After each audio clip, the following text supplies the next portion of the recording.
If you are living in a village, it means you are not alone. That's you know there's something of you in the people and the plants and the soil. That even when you are not there, it waits to welcome everyone.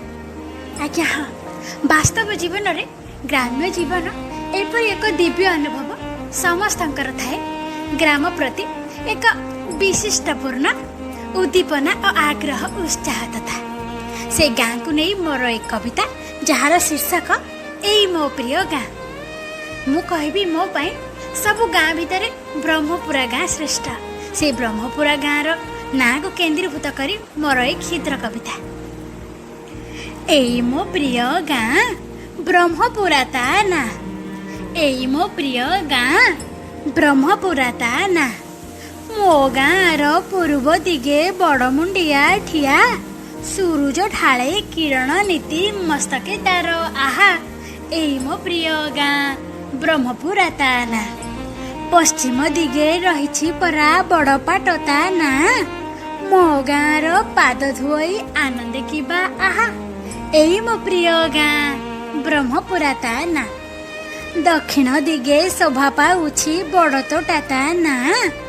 दक्षिण दिगे शोभा पाउछि बड़ तोटा ता ना।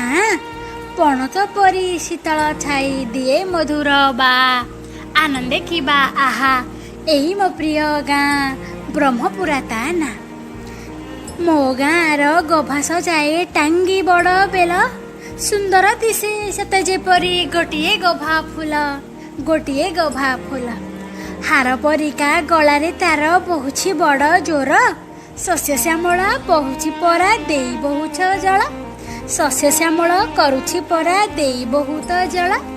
एपरी गाँ संसार मध्य गोटिए हेले नाही ता कथा केबे भूलिबे नाही सारा जीवन पाई। एई मो प्रिय गाँ ब्रह्मपुरा ता ना। तारी कोले जन्म मोर पाळुछि मा परी स्नेह ममता देइछि से त सते सरग पुरी। मु भूली बिनीता ना ब्रह्मपुरा मो गाँ।